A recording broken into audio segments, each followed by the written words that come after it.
Os animes Isekai dominaram o mundo por bastante tempo. Algumas décadas de produções focadas nesse tipo de história, nesse tipo de narrativa e nesse tipo de jornada, que agora estão sendo contrapostas com outras histórias que vêm de uma maneira mais simples chocar o coração do público. Já falamos de Frieren anteriormente e agora vamos falar sobre a obra que devorou os Isekai e muitas outras obras de fantasia. Estamos falando de Dungeon Meshi.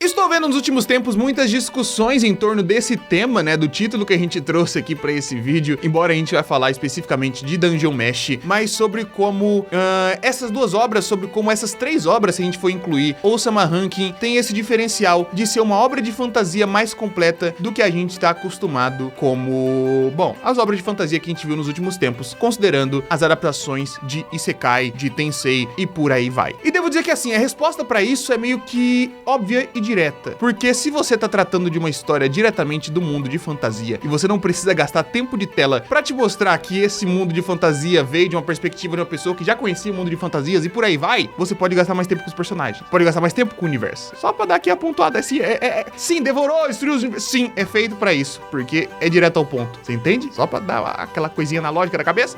Então vocês dois realmente querem vir comigo imediatamente pro calabouço? Mas Guto, do que se trata Dungeon Meshi? Esse anime é realmente bom? Vale a pena realmente gastar o meu tempo pra assistir? Vale demais. Mas a história é um mundo fantástico. Aquela fantasia mais clássica o possível, até porque todos os seus conceitos derivam de Dungeons and Dragons, né? O grande e belo RPG de mesa D&D. Mas a gente fala mais sobre isso daqui a pouco. Qual que é a história? Acompanhamos um grupo de aventureiros que está explorando uma dungeon, né? Assim como o título já propõe. Aguentem firme! Quando derrotarmos o dragão vai faltar pouco! Vambora! No comecinho da história, vemos que esse grupo de bravos guerreiros já tinham desbravado muitos dos andares dessa dungeon e se encontravam agora lutando com um poderoso dragão vermelho. E nessa luta, as coisas não foram como eles estavam imaginando, porque faltou energia. Eles estavam naquela luta grandiosa, cada um cumprindo seus poderes, cada um utilizando as suas técnicas, mas faltou energia porque eles não tinham comido. E aí no meio daquela luta, Laios, o guerreiro humano, ele começa a pensar muito, perceber que eles estavam fracos, que eles não estavam no seu máximo de potencial, porque eles perderam as suas comidas numa armadilha anterior. No caminho pra cá, a gente perdeu um dia porque tinha um erro no mapa. Caímos numa armadilha e perdemos a comida que tínhamos pra 3 dias. E que agora o inevitável ia acontecer. Por mais que fosse um anime que já colocou pra gente ali uma roupinha bonita, uma coisa feliz, todos eles iam ser exterminados. Não pode ser. A gente vai ser exterminado aqui. Mas no último momento, a maga Falin usa uma magia e teletransporta todos eles pra fora, com exceção dela mesma, que foi comida pelo dragão. Fujam daqui!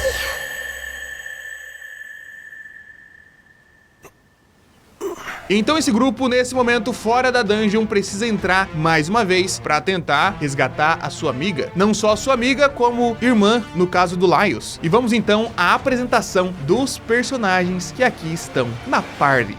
Você sabe muito bem como a minha magia é poderosa. E eu não vou te deixar esquecer das minhas habilidades.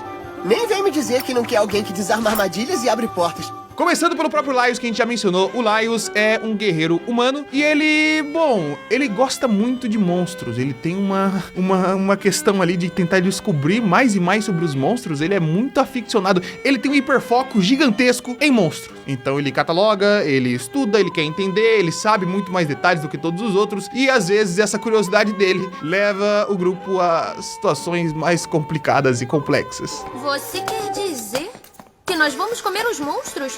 Vamos comer os monstros. Pensa só nas aventuras até agora. Com certeza, vimos alguns que eram uma delícia. Seguindo com o ladino pequenino, né, o nosso queridíssimo Halfling, que é o Tio Chuck. O Tio Chuck, com suas habilidades de ladino, ele é aquele cara que não participa tanto assim diretamente da batalha, porque ele vai de maneira mais estratégica pra tentar dar golpes críticos. Ele vai descendo essa dungeon, sendo aquela pessoa responsável por guiar o grupo. Afinal de contas, ele tem uma percepção muito alta e tudo mais. Achei. Temos também a Marcille, que é uma elfa maga que tá ali no grupo. Ela é bastante amiga da Fallen, que, né, não está mais naquela situação ali. E ela é uma pessoa bem interessante. Ela é divertida. Caramba, que susto! Era só Marcille. E esse grupo, já no começo do anime, eles acabam encontrando o personagem mais importante pra nomeação desse anime, que é o Senshi. Caldeirada de escorpião? Eu não posso dizer que concordo com o seu método. Mas quem é você? O Senshi é um guerreiro anão que estava ali pelos andares da dungeon. Eles encontram ele e acabam descobrindo novas possibilidades para sua jornada. Afinal de contas, junto com o Senshi e a cabeça meio duvidosa do Laios quanto a monstros, eles percebem que eles podem comer monstros. Quando você quer comer um desses, corta as pinças, a cabeça, as pernas e a cauda do bicho fora. Porque assim, se suprimento foi uma dificuldade para sua primeira jornada, eles fracassaram por conta disso, porque não tinham energia, e vai custar muito caro conseguir suprimentos para toda uma jornada, e agora eles estão com menos membros na party, eles vão ter que comer os monstros. E se eles comerem os monstros, eles não vão gastar dinheiro, eles vão ter as energias, e a gente, como espectador, vai se divertir. Prontinho. E é nisso que temos então Dungeon de caverna, Mesh de comida, certo? Com a parte gourmet da parada. O Senshi é um anão cozinheiro e gosta muito de desenvolver pratos nutritivos, pratos bonitos, pratos incríveis. Então vamos embarcar nessa jornada em que eles vão descendo os andares da dungeon e fazendo refeições deliciosas e belíssimas de ingredientes que são, bom, monstros. E aí você fica naquela divisão, né? Porque são monstros no fim das contas. Então os escorpiões gigantes ficam vermelhos quando cozidos? Ver isso no livro e pessoalmente é tão diferente. Mas, Guto, o que tem de interessante nesse anime? É só essa parte da diversão? É só essa parte deles curtindo, slice of life, de comer monstro? Não, não só isso. Tem bastante disso, mas não só isso. Principalmente no começo do anime, a gente tem um destaque maior pra essa parte de explorar a dungeon pra gente conhecer a fauna, a flora e os monstros, principalmente, que é o que eles vão se alimentar. Mas a gente tem esse enriquecimento do universo conforme eles vão descendo degrau a degrau, né, que no caso seria andar, descobrindo novos monstros, descobrindo novos inimigos e novos amigos também que podem aparecer eventualmente pela jornada pra enriquecer esse mundo. E pouco a pouco vai sendo construída uma história mais séria por trás do background dessa felicidade culinária. Podemos pensar diferente, mas todos nós sentimos fome. É apenas a comida do calabouço. Somente Caralho. o sabor do calabouço. Caralho, que frase forte pra final do episódio, hein? Caralho, instantaneamente... Pouco a pouco eles vão acrescentando mais coisas que faz sentido lá pra frente, né? Não tão lá pra frente, lá depois do episódio 10, começa a fazer mais sentido esses pequenos pontos que foram colocados pela jornada pra você conseguir amarrar a trama mais séria de Dungeon Mesh, né? Em torno de todo esse esqueleto do pessoal comendo e se divertindo e explorando esse mundo. Mas quando a gente fala sobre a questão de fantasia, é assim, é inegável que Dungeon Mesh se torna um anime ainda mais legal se você tem experiência com RPG de mesa. Isso aí. Vamos investigar o caminho que vamos usar.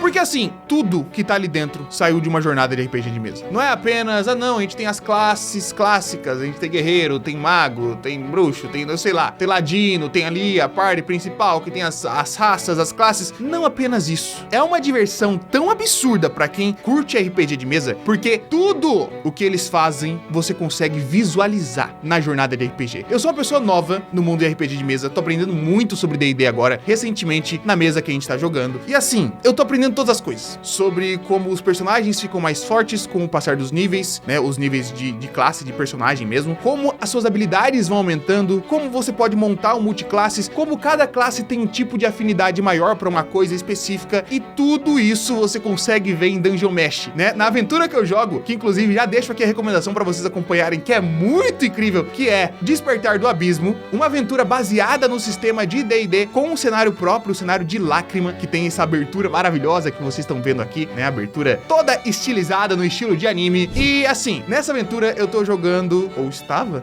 jogando como um ladino, né? Então quando o tio Chuck foi fazer as coisas dele dentro dessa jornada, eu olhei assim pensei e falei, eu já fiz isso, sabe? Porque assim, ele é o ladino, ele é aquele cara que consegue ver as armadilhas, ele consegue saber as armadilhas antes de todo mundo, ele consegue ir stealth, porque além de ladino, ele é um halfling, né? Ele é um pequenino, então ele vai ali no cantinho pra descobrir se tem armadilha por conta da percepção passiva que ele tem. Espera.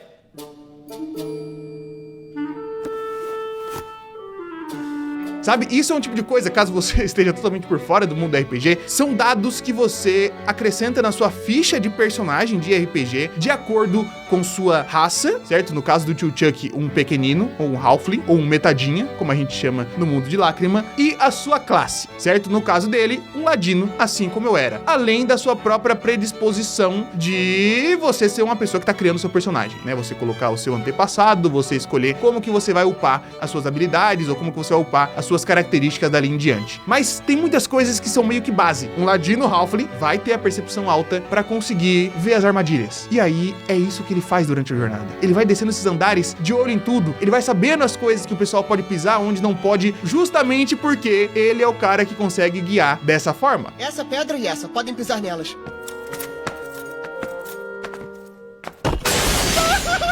E é muito doido que você vai percebendo que a cada nível que eles vão descendo, tendo novas aventuras, eles vão começando a upar. Eles vão começando a upar como se eles estivessem com a sua ficha de RPG, upando, passando o nível e liberando mais pontos pra colocar em outros atributos. Ou liberando novas habilidades que agora eles vão e usam ali e depois começam a entender exatamente como que rolou. Que foi justamente por conta do seu up na ficha de RPG. Isso é muito doideira. E aí a gente vai pela descrição de monstros que vão aparecendo. São monstros que a gente tá acostumado a ver em aventuras de RPG. Feitiços. É assim, tem muita coisa que não é necessariamente debulhada pra você compreender. Tipo, a Marcille, que é a maga, ela vai usar um feitiço X e ela tem um pergaminho, sei lá, que vai fazer um feitiço tal, outro feitiço. Ela só vai lá e faz. Mas é justamente o feitiço que tá em algum dos livros de D&D.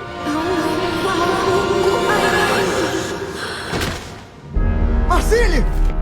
Então você, tendo uma experiência maior com isso, você consegue identificar cada um dos movimentos. E aí se torna uma experiência muito rica. E claro que isso não deixa de ser interessante pra você que não tem a experiência com RPG. Afinal de contas, você vai ver tudo aquilo e entender a jornada de personagem, que é uma jornada muito bem escrita. Todos os personagens ali são muito legais e todos têm um destaque impressionante na narrativa, né? Inclusive a gente assiste em live, a gente tava comentando sobre a dificuldade de pontuar um protagonista ali. E assim, o que define, em teoria, o protagonista é aquele que move a história do primeiro ato pro segundo, do segundo pro terceiro e etc, né? Alguém pode chamar ele pra jornada, mas é ele que aceita a jornada e faz a jornada acontecer daquela forma. Quem acaba tendo esse caso aqui? Todo mundo junto. Porque no fim das contas, obviamente, a gente, no geral, acaba apontando o Laios como protagonista, porque ele tá ali, a primeira cena é com ele, a irmã dele que tá sendo resgatada, mas ao mesmo tempo é o Dungeon Mesh, é o Senshi que tá ali na parada. Mas ao mesmo tempo, a Marcille tem muito tempo de tela, às vezes mais do que o Laios. Ao mesmo tempo, o tio Chuck também tem muito tempo de tela. E aí você vai com esse protagonismo que é gerado pelo grupo. E essa é a maior experiência, a maior sensação de jogar uma mesa de RPG. É isso, chegou a hora de correr! Então acho que Dungeon Mesh se destaca por aquele ponto que a gente comentou no começo da história, de que ele não tá gastando tempo pra tentar te mostrar um personagem que viveu no outro mundo e por isso ele tem experiências de outra realidade, ele sabe... Não, ele tá gastando todo esse tempo pra enriquecer essa jornada nesse mundo fantástico. E esse mundo fantástico se torna ainda mais incrível se você, como pessoa, vem trazendo um pouco de bagagem. Não o protagonista de Isekai. Você, quando você tá acompanhando a história e participando de alguma forma daquele grupo, você é meio que mais um integrante da party. A comida do calabouço. Ah, o sabor do calabouço. Seja espiritualmente com algum dos personagens que está ali, como se você estivesse controlando algum daqueles personagens, ou como mais um membro que tá acompanhando a jornada deles, tá se divertindo com eles e tá evoluindo junto com eles, mas também passando por perrengues, medos, situações mais tensas, porque Dungeon Mesh não é apenas felicidade, tranquilidade, é uma história que se torna mais densa e mais pesada, grotesca, sinistra em alguns momentos.